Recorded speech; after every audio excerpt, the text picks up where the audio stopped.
Olá, queridos, sejam muito bem-vindos a mais um episódio do nosso podcast Educação Começa em Casa.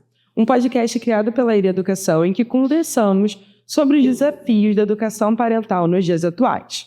Eu sou a Maria Luísa Silva e hoje eu recebo o Fábio Benites. Tudo bem, Fábio? Oi, Malu. Oi, pessoal, tudo bem? Hoje a gente vai falar sobre... Vamos aproveitar, né, que está muito em voga aí o filme do Michael Jackson e falar um pouquinho da infância dele, né, que é retratada no filme, e também, principalmente, talvez, a relação com o pai.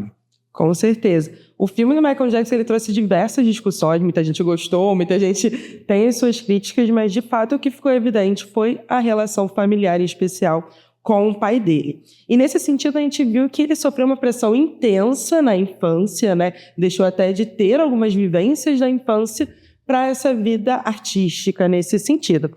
Como que você acha que essa cobrança por desempenho acaba afetando as crianças emocionalmente? Vamos lá. Esse ponto, né, é um ponto central no filme, né? E eu vou começar falando o seguinte, né, para você que é pai e mãe, que a situação vivida, né, pelo Michael Jackson, pela família dele, é uma situação, vamos dizer assim, extrema. Por quê? Porque a gente está falando de um casamento ali que não é comum, né? Então, muitas vezes a gente pega uma situação extrema, e isso é um erro de avaliação, a gente pega uma situação extrema e acredita que a gente está vivendo aquilo ali. A gente aprende com todas as situações e é inteligente a gente aprender com a vivência dos outros, né? Tem aquela máxima aqui, né? Somente os tolos aprendem com experiência própria, né? Então, assim, é legal quando a gente aprende com a experiência dos outros. Mas a gente tem que fazer isso com um filtro. E o filtro aqui as situações extremas, né, nem sempre acontecem conosco, né?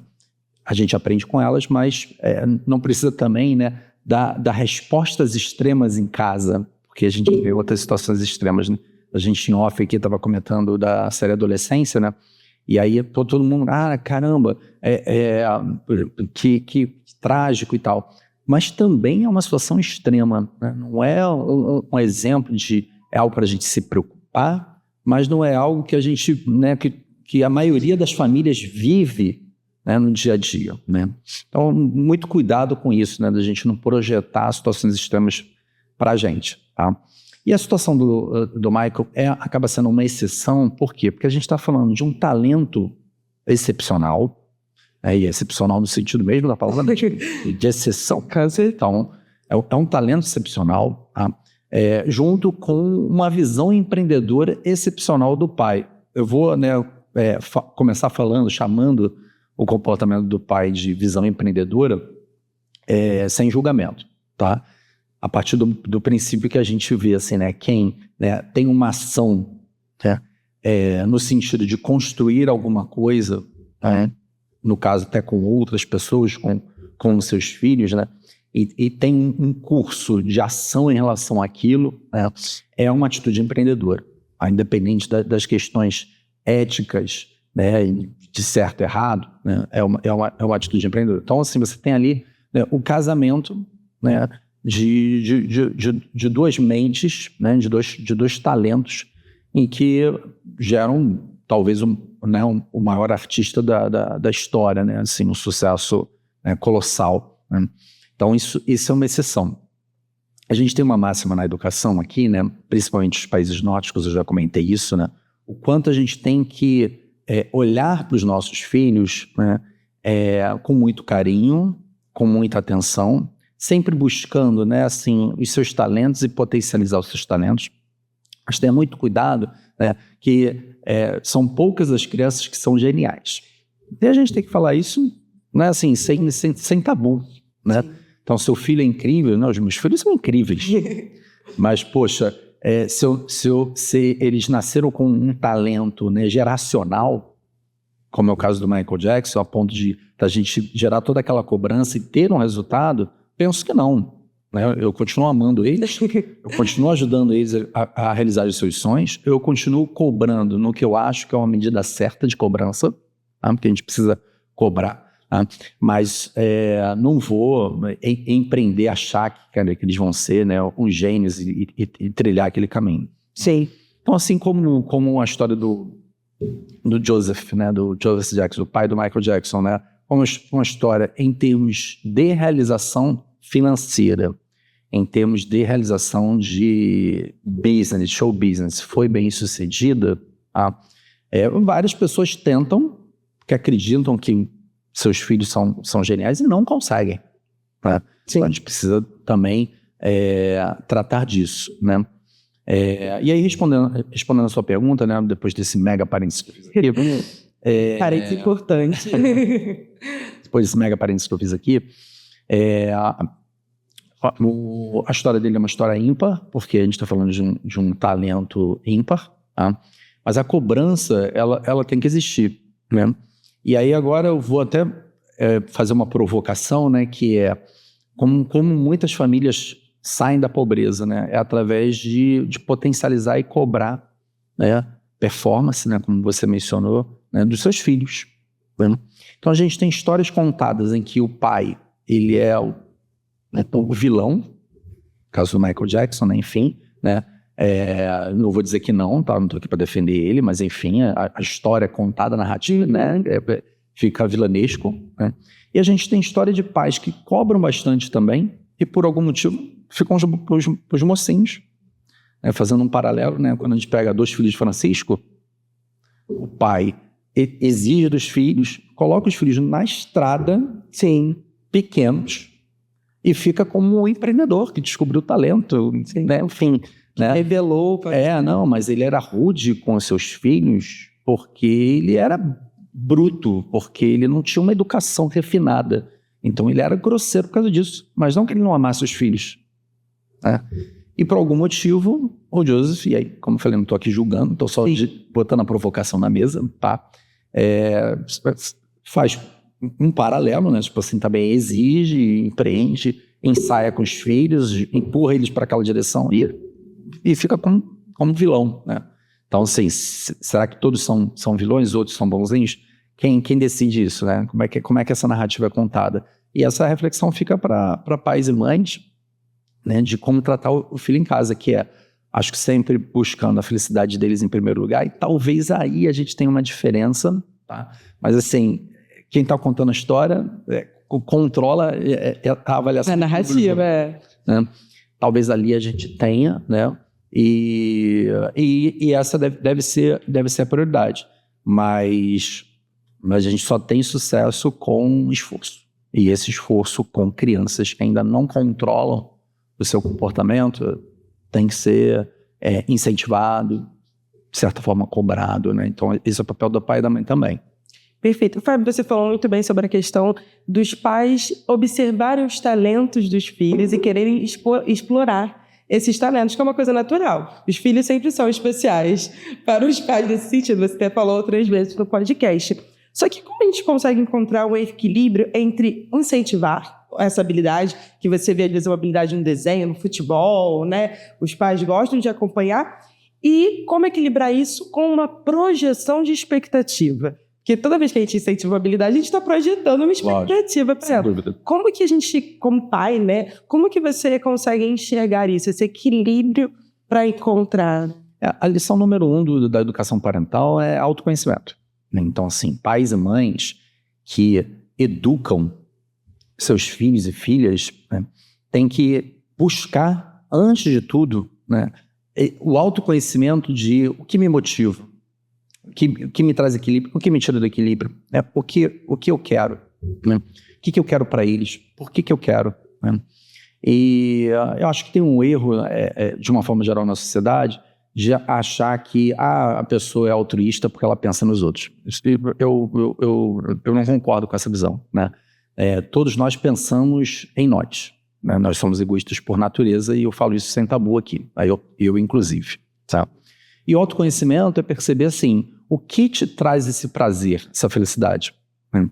Então, quando a gente olha para o nosso filho e nossa filha, a gente quer ele feliz, e a gente fica feliz porque ele está feliz. Né? E muitas vezes essa felicidade acontece quando ele tem sucesso dependente de bem-estar. Às vezes essa felicidade tem a ver com muito mais acolhimento e compreensão do que empreendedorismo. Então vai muito da pessoa. Né? Então Freud já dizia que educar é uma arte impossível, porque é impossível você não projetar no outro as suas dores, as suas expectativas. Então, a gente começa por aí, né? Então, todo pai e mãe tem que ter esse autoconhecimento claro, né?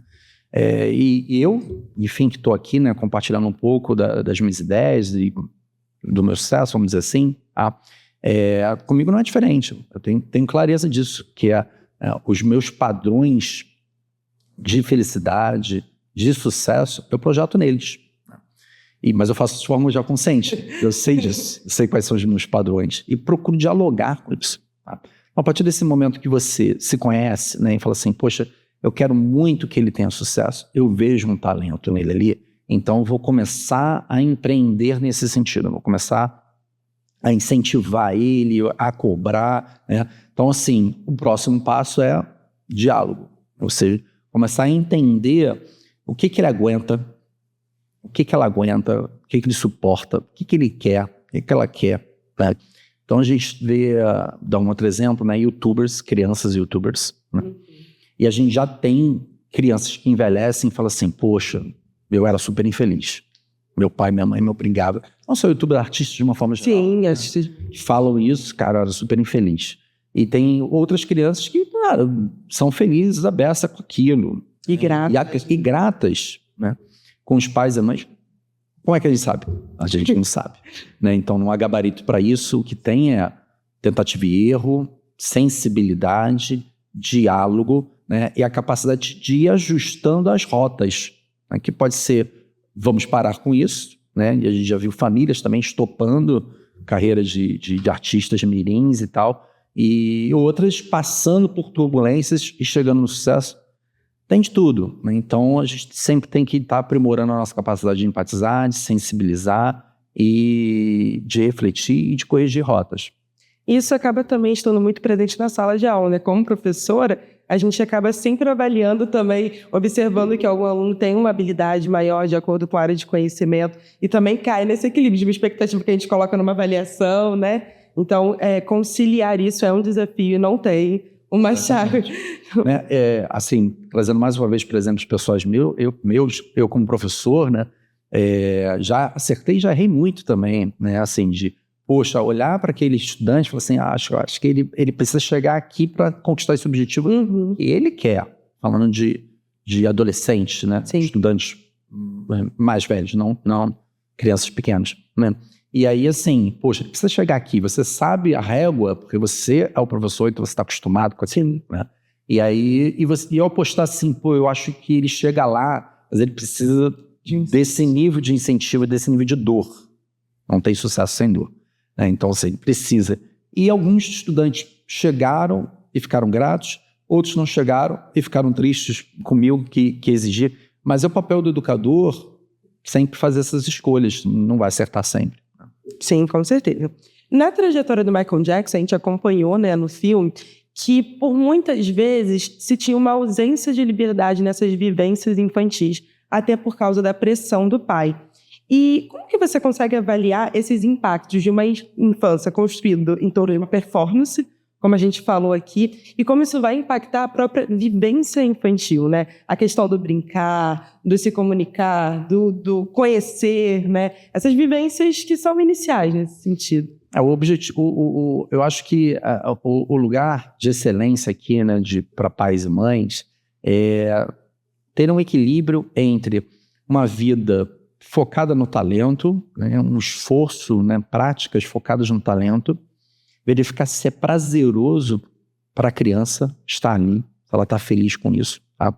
Mas ainda que ela esteja feliz, todos nós precisamos de momentos de fuga, de escape. Sim. Né? Então, às vezes o produto, cara, sentar no sofá e botar qualquer coisa na televisão e ficar ali, assim, descansando. Né? Pô, não fala comigo. E assim, cara, isso é normal, todo mundo passa por isso. Né? Às vezes é uma terapia, um exercício, ou uma terapia mesmo, né? Enfim, com um chopp com os amigos e tal. E a criança é a mesma coisa, né? Então, assim, ela precisa de momentos de ausência de compromisso, né? de só brincar, de ser mais uma criança, de não ser a criança especial que tenha aquele talento especial. Né? Acho que pais, mães que empreendem nesse sentido, de qualquer nível, seja porque eles são muito estudiosos, porque eles são muito talentosos artisticamente ou esportivamente, né, também precisam, né, promover esses tempos, esses momentos de escape, de ingenuidade, né, de não ser a criança especial, de ser mais uma criança comum, né? A gente vê, também recorrente, né, a gente vê artistas que, assim, cara, eu só queria ser mais uma pessoa ali, né? Eu queria que todo mundo me tratasse como uma pessoa com o meu momento de não especial, né? Então, acho que promover situações como essa de equilíbrio é um caminho. E essas vivências ensinam também, né? Todas essas vivências infantis. Acaba sendo uma higiene mental também, né? Com certeza, com certeza. E hoje em dia a gente tem mais um desafio, que é acompanhar isso tudo com as redes sociais e a internet. Então, essa exposição das crianças, essa proteção que acontece ali familiar. E, nesse caso, qual que você acha que deveria ser o papel dos responsáveis nessa proteção emocional das crianças, principalmente dos artistas mirins, como a gente vem falando, né? Não só na televisão, no audiovisual, mas na própria internet, nas redes sociais, nos jogos. Já teve a questão aí do Roblox, né, em alta. Como que os pais conseguem atuar nessa proteção emocional? Vocês já me viram falar aqui também, né, sobre a questão da internet, redes sociais de uma forma geral, né? O quanto que eu acho que acesso à internet, ela deve ser feita com equilíbrio, né? Mas assim, a gente não é o que é mais preocupante, ainda que a criança acesse conteúdos não adequados para ela, ou ela não vai entender, ou ela vai gerar uma interrogação, e quando ela gera interrogação, é uma oportunidade da gente explicar, né? É o ideal a gente bombardear ele de situações inadequadas, mas isso acontece na rua, né? Então não é. Mas as redes sociais, sim, elas são muito perigosas, né? Então eu compactuo da ideia, né, de que a rede social interativa, né, que é quando você publica um conteúdo, por exemplo, e tem feedback de qualquer pessoa que acessa aquele conteúdo no seguidor e tal, né? Então, eu sou super a favor do filtro de 16 anos, assim, da gente poder publicar e aturar, aceitar, lidar com esses feedbacks só a partir dessa idade, para a gente estabelecer uma idade, né? Assim, a gente sabe que essas idades genéricas também nem sempre acertam, né? Porque tem adolescentes de 16, de 15 anos, 14 anos que conseguem lidar com determinado tranco emocional, e tem jovens adultos de 22 anos, 25 anos que não conseguem, né? Aos 16 anos a gente precisa parametrizar, né? E eu sou super a favor, então acho que dá essa dica. E para artistas mirins é inevitável lidar com isso. Por quê? Porque, cara, como é que você vai ser um artista e não vai ter uma rede social para expor o seu trabalho, para publicar o seu trabalho? E aí, mais uma vez, né, acaba sendo algo muito específico. A gente está aqui falando para pais e mães de uma forma geral, né? Não tem a pretensão aqui de instrumentalizar pais e mães de mega artistas de mirins do que fazia. Não é a minha especialidade. A especialidade é o pai e a mãe comum, tá? Sim. Mas, assim, tem exatamente ter um trabalho específico, né? Todo um staff, toda, né? Não dizer uma blindagem, mas um filtro grande para que, poxa, uma criança de 10 anos, né? Um cantor, né?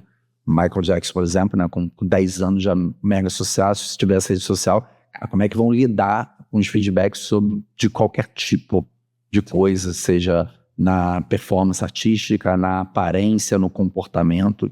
É muito difícil, então requer toda uma engenharia, toda uma estrutura para proteger minimamente a criança, ainda que eu acredite que seja impossível, né, blindar 100%. 100%. Até porque a educação midiática é também um tema muito discutido na BNCC, então equilibrar é de fato um desafio. E as redes sociais também trazem uma outra cultura, que é aquela cultura de alta performance em tudo, ser excepcional em tudo que a gente apresenta, em que a gente se propõe a fazer, inclusive para as crianças.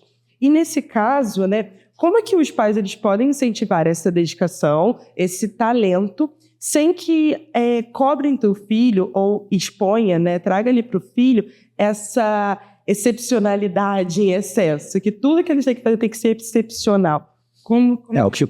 Você usou o termo correto aí, né, que é excesso, né?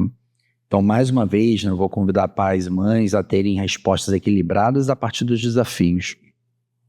Então, o que é uma resposta extrema? Uma resposta extrema é: isso que você fez aqui, pô, é péssimo. Você é muito melhor que isso, então você rasga e faz de novo. Tá? Essa é uma resposta extrema. O que é uma outra resposta extrema? Independente do que a criança faça, é sensacional isso aqui. Pô, isso aqui é brilhante. Um desenho vira algo da Vinci. Uma obra de arte. Uma obra de arte, né? Isso aqui, cara, tem que ser exibido. Olha que coisa incrível que você fez. Sem verificar qual foi o esforço da criança para chegar lá. Sem uma régua mínima também, né? Então, assim, o segredo do sucesso é o esforço, né? E pais e mães têm que estar muito atentos ao engajamento. Então, é algo que a gente fala pouco em educação, é algo que a gente acha que saúde emocional é algo estático. Não é, é algo dinâmico. Significa que a gente tem que estar preocupado o quê? Todos os dias. E aí, um dos segredos é engajamento. Então, a criança fez um desenho, ela se esforçou pouco, né? Comparado com... mas vai comparar? Não, sim, minimamente a gente tem que comparar a expectativa, né? Ela foi preguiçosa, ela poderia ter feito algo melhor, se dedicado um pouco mais. Vamos dar esse feedback, né? Com cuidado, com empatia, mas vamos gerar o quê? O esforço. Vamos gerar o engajamento. Vamos começar a construir uma ideia de performance, né? Começar desde cedo. Poxa, poderia estar melhor, poderia estar mais pintado, poderia ter um sol, poderia ter mais pessoas, estar mais colorido, poderia ter mais elementos. O que você acha? Dialogando, né? Então, assim, dialogar, propor desafios, né, que engajem a criança, isso é educar. Isso faz parte do processo, né? Não é educar, dizer qualquer coisa da criança, faça, está bem feito. Isso gera afasia, gera preguiça. Dependente do que eu faço, está sempre tudo 10, está tudo sempre lindo. Então, por que eu vou fazer um pouco mais, né? Então, isso não é olhar para o seu filho e sua filha. O olhar é um olhar crítico e parceiro. Crítico e parceiro, tá? Então, acho que é importante estar equilibrado nisso. Não pode ser algo banalizado, qualquer coisa está boa, mas também não pode ser algo extremo, né, de exigir que a criança, né, faça um Picasso ali, né, com 3 anos. Sim, e isso acaba retomando o que você falou sobre a cobrança, de que ela é necessária, né, talvez não em excesso, mas que a gente também não pode só proteger as crianças nesse sentido, né? Então acaba conversando nisso. Só que aí entra uma outra questão, que é às vezes os pais projetarem as suas próprias emoções, as suas próprias idealizações ou sonhos mesmo. A gente viu isso no filme do Michael Jackson, né? Em que o pai acabou projetando algo que queria talvez para ele em cima dos filhos, em especial o Michael Jackson. E como que a gente consegue entender e acompanhar, na verdade, essas expectativas emocionais dos próprios adultos nos seus filhos? Sim. Vou retomar essa fala, né, que é importante entender que a projeção, a expectativa projetada, isso é natural. Todos nós temos isso. Sim. Então, é o autoconhecimento. Então, assim, a gente precisa entender que nós somos assim. A gente não pode tirar essa parte de dentro de mim, jogar fora e ser um pai melhor. Ser um pai melhor, ser uma mãe melhor, é tratar essa questão. É ser inteligente, de perceber que isso está dentro de você e que isso precisa ser trabalhado de forma equilibrada. Tá? Conhecimento. Esse é um ponto, né? E aí vou retomar, até dando outros exemplos, né? Eu já citei aqui, né, uma fala que está aí no YouTube, no Instagram, do Kevin Durant, jogador de basquete sensacional, que agradece a mãe por ter sido tão exigente com ele. Tá? E aí um exemplo, enfim, parecido nesse sentido, obviamente não é parecido porque na cabeça da pessoa é diferente. O Kevin Durant bateu assim. Ele olha para o status dele, se ele for escrever uma biografia, ele vai agradecer a mãe dele. Eu estou aqui também por causa da minha mãe, tá? Mas tem uma biografia, e aí no exemplo oposto, né, uma biografia que foi uma das mais bacanas que eu li, né, eu gosto de tênis, não sou mega fã, mas gosto de tênis, foi do André Agassi. E o Agassi é uma situação parecida, que é o pai dele desde pequeno, obrigou ele a rebater bola trocentas mil vezes, criou que ele chamava de dragão. O Agassi tinha apresentado dragão. Uma maquinazinha, talvez uma das primeiras, de disparar a bola para repetir, para ele poder fazer sozinho, tá? E mandou ele também, jovem, para uma academia de tênis. Ele se tornou um dos maiores tenistas da história e criou uma memória negativa do pai. E coloca isso na biografia, assim, o quanto ele é revoltado com o pai de ter proporcionalizado isso. Né?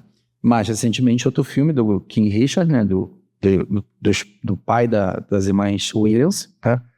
Situação muito parecida do que eu li, né, assim, da análise que eu fiz a partir da leitura do livro do Agassi, né, assim, de treinar na chuva, blá, blá, blá, mas ele conseguiu comunicar que aquilo era o caminho de sucesso para ele sair daquela situação de miséria. E que ele se importava com as filhas. E as filhas cresceram com esse mindset. Né? Então eu estou aqui, graças ao meu pai, e o filme é dedicado ao pai. Né? O filme não é sobre elas, é sobre o pai, o nome do pai. E o pai, apesar de todos os seus defeitos, isso talvez seja o melhor filme nesse sentido, né? De, cara, o pai tem uma série de defeitos e tal, mas também, assim, as meninas têm sucesso e, de certa forma, todas aquelas barreiras que ele criou também para... Elas são gradas, pelo menos o filme passa essa narrativa. Não é fácil educar, não é fácil liderar, gera rusgas, né? Eu já vi adolescentes que amavam pais e eram gratos a pais e mães super exigentes e às vezes até frios, e já vi o oposto. E já vi também adolescentes que tinham questões com seus pais que aparentemente eram extremamente carinhosos e zero cobranças, e assim, e aí a construção do filho não olha para mim, né? Não me cobra, não me exige. Eu já vi de tudo.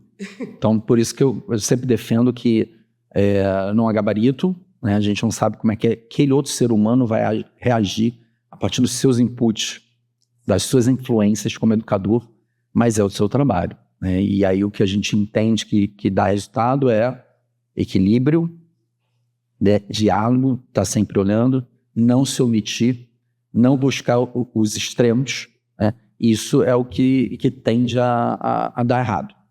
E aqui a gente acaba conversando bastante sobre educação parental para pais, só que você falou uma coisa muito importante, que é como isso vai ser recebido pelos filhos, né? A gente não consegue ter o controle de como eles vão receber, como que eles vão avaliar essa situação. A gente tem diversos filmes que retratam isso, né? E aí eu acho que durante a conversa você falou em um ponto muito importante, que foi a comunicação. Manter a comunicação aberta com os filhos, com as crianças, para também escutar. Que eles te escutem, que você escute. Que seja uma educação contínua e mútua nesse sentido, né? E nas redes sociais, isso é muito comum com a questão da comparação dos filhos. As redes sociais também trazem isso, principalmente para os pais, né? Ah, mas meu filho de 15 anos está fazendo isso, mas o meu não está fazendo. Eu vi até recentemente, foi um TikTok que eu estava passando, que eram duas mães, ambos tinham acabado de ter filhos, tinham um bebezinho de 7 meses, e cada uma das crianças tinha uma habilidade diferente, porque estavam no processo de desenvolvimento, e nenhuma delas estava atrasada nesse processo de desenvolvimento infantil, mas eram diferentes. E elas gravaram vídeo exatamente trazendo isso. Olha, eles são diferentes e é normal, tá tudo bem. Não é nenhum problema. Exatamente. Comentando aí, desculpa. Não. Então, esse é um outro erro que é muito comum, que eu vejo bastante, né? Pais falarem assim, pô, mas eu dei a mesma educação, né? E esse é um erro, né? Porque, infelizmente, talvez, né, a gente tem um desconforto nessa questão, né? E eu digo isso, infelizmente, porque é ser muito legal ter conforto. Então, a nossa vida seria muito mais fácil se a gente pudesse fazer a mesma coisa e ter sempre os mesmos resultados. Mas quando a gente fala de pessoas diferentes exigem, né, ações diferentes, comportamentos diferentes. Então, filhos diferentes demandam, né, ações diferentes, comportamentos diferentes e educações diferentes, né? Eu sou muito diferente do meu irmão, enfim, e assim, eu sou mais velho, então a minha mãe olhou e teve um comportamento e falou assim, beleza, isso aqui vai encaixar pro mais novo, mas ele é diferente, né?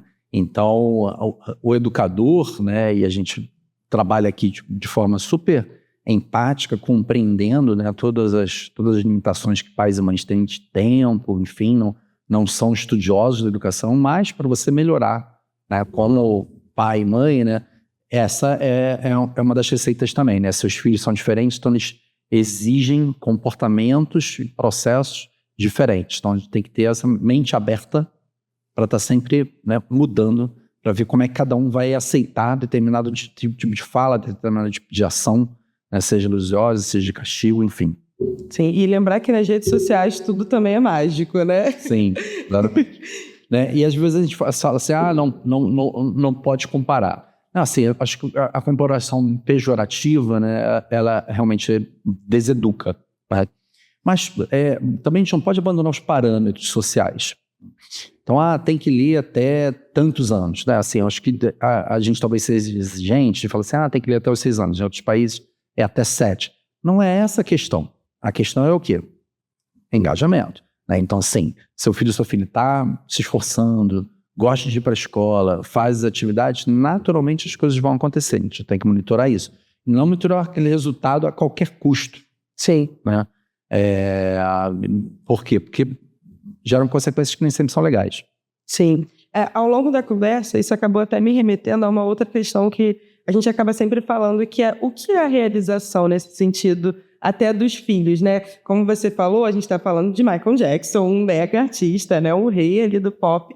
Só que a gente tem o cotidiano, pessoas normais, vidas normais. E como é que os pais, pensando nesses talentos, o que seria essa realização? Você como pai, né? Como que você pensaria que você se sentiria realizado vendo seus filhos? Assim, como eu falei, eu tenho meus parâmetros, meus sonhos, né? Meus sonhos projetados nos meus filhos. Isso é uma coisa humana, compreensível. E a inteligência aqui do educador é perceber isso e tratar isso, tá? Então, assim, como é que eu faço? Eu tenho, sim, a minha exigência e procuro observar, né, qual é o interesse, né, do meu filho, da minha filha. Eu tenho 3, né, então, assim, o de 17 já é mais maduro hoje, então, assim, já está caminhando para a faculdade e, nesse momento agora, ele até está se preparando para a faculdade, né? Eu oriento ele em relação a isso. Obviamente eu tenho bastante conhecimento e tal, né? E verifico se ele está engajado todos os dias em relação àquilo, né? E do jeito dele, né? Assim, já recomendei, poxa, faz isso para você estudar. Não quero. Mas o que você está fazendo? Está fazendo outra coisa. Né? Então, no momento, ele está até seguindo uma estratégia que eu concordo, que eu acho bacana. E vejo lá ele engajado. Fico menos preocupado. Sim. Me coloco à disposição se ele quiser tirar uma dúvida. Eu não fico cutucando ele, influenciando o tempo todo. Porque, assim, ele está numa autonomia responsável. Funciona. A de 13 está na escola, na rotina normal da escola, e aí está minimamente engajada em estar lendo, está estudando para as provas, minimamente, não tira notas excelentes em tudo, adora matemática, tira notas boas em matemática, excelência em matemática. Nas outras, não tanto. Né? Minimamente está engajada com a saúde dela, com a saúde mental dela, de fazer coisas que ela gosta, está feliz. Ok. Né? Então, assim, é um nível de exigência. E a de 3 anos, né, para quem tem filhos pequenos, né, a de 3 anos a gente dá a dica de, assim, ela tá feliz na escola, ela traz reportes de como é que tá na escola, como é que as coisas aconteceram, né, gosta de fazer os trabalhinhos, faz os trabalhinhos, a professora coloca isso, ela se dá bem com os coleguinhas. Tá muito cedo da gente projetar, né, alguma coisa, né, ela, poxa, chegou no final de semana e cantou uma música vendo o filme. Ela vai ser uma cantora por causa disso? Né? Então, assim, cara, acho que não, né? É importante a gente ter uma coisa que eu acho que tem impacto também, né? Que é o nosso DNA, né? Então, assim, percebo ali, né, um pouco do meu DNA da minha esposa neles ali, e acaba sendo uma análise que ajuda, né? Então, filhos esportistas tendem a ser esportistas, tendem, artistas tendem, né? Então a gente não pode negar a influência do DNA, mas ela também não é 100% determinante, né? A gente tem que olhar com equilíbrio a projeção, é natural, né? Verificar se a criança pede mais, né? Não, ela quer mais, quer treinar mais, quer se esforçar mais naquilo, quer ir em mais eventos e tal, você vai dando espaço, vai criando oportunidades, vai dando espaço também, sem paradigmas engessados, porque o filho do vizinho, porque o outro colega que eu vi na internet, não, seu filho é único. Sim. Não, tá ótimo. E antes da gente encerrar esse episódio, eu gostaria de saber se você tem mais alguma indicação para os pais, para os responsáveis que estão nos ouvindo, em relação a essa vivência infantil, essa cobrança, essa pressão, como lidar com isso. Legal. Então, eu indiquei vários filmes aqui, né, e livros também, né? Eu gosto muito de biografias de pessoas que, de alguma forma, alcançaram a excelência, né? Falei assim, são exemplos extremos, mas a gente tem sempre como aprender. E é impressionante como a gente vê de tudo, né? Pessoas que são gratas aos pais porque chegaram lá por causa deles ou eles foram determinantes, e pessoas que desenvolveram algum tipo de mágoa, né? De trauma e que expõem isso também, né?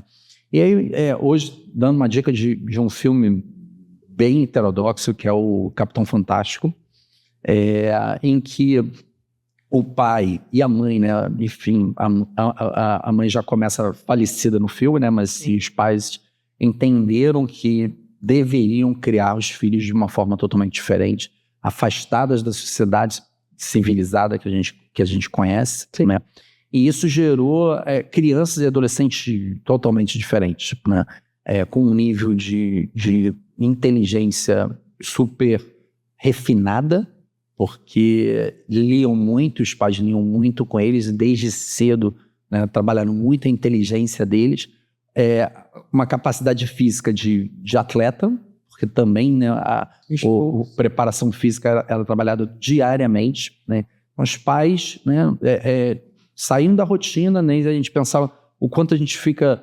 num trânsito, o quanto a gente perde tempo vendo coisas, bobagens na internet, enfim. Então você tira isso da vida dos seus filhos e coloca leituras substanciais, diálogo com os seus pais que também leram muito e são intelectualmente privilegiados, né? E atividades físicas também diárias, exigentes e tal, né? Então assim, crianças totalmente diferentes, né? E já pequenos capazes de falar sobre direito e tal, enfim, né? Quando vai para a civilização, em algum momento eles vão se encontrar. Sim. Encontros assim, cara, você tem choque também, que é que eu acho que o filme também traz de provocação, ele não julga, né? Mas é importante a gente colocar, né, o impacto da socialização na vida deles, né? Que eles viviam reclusos. Então a realidade do mundo era aquilo ali que eles viviam. Sim. Quando viam, era outra realidade.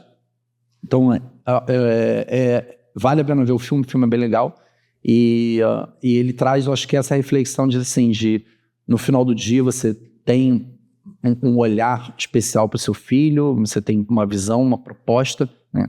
Mas você não consegue também tirar eles do convívio social de outras famílias, de outras visões. Ele vai ter que, né, ser bem sucedido com isso. Sim, uma experiência acaba não anulando. Tem que viver com esses valores diferentes, os interesses diferentes, e isso faz parte da vida, né? Assim, tirar isso do seu filho e sua filha, né? A gente falou no último podcast da figurinha, né? Então, assim, tirar ele de um convívio e tal, não é educativo. Eu confesso que também já assisti esse filme, eu gosto muito dessa indicação também. Muito obrigado pela conversa, Fábio. Foi uma conversa bem enriquecedora em uma temática que está super em alta e que se aplica muito no nosso cotidiano nesse sentido. Gostaria de agradecer também a você que escutou até aqui essa nossa conversa. E lembrando que o podcast fica disponível no YouTube para você assistir. Se você estiver nos assistindo por lá, pode ativar o sininho para acompanhar todas as notificações.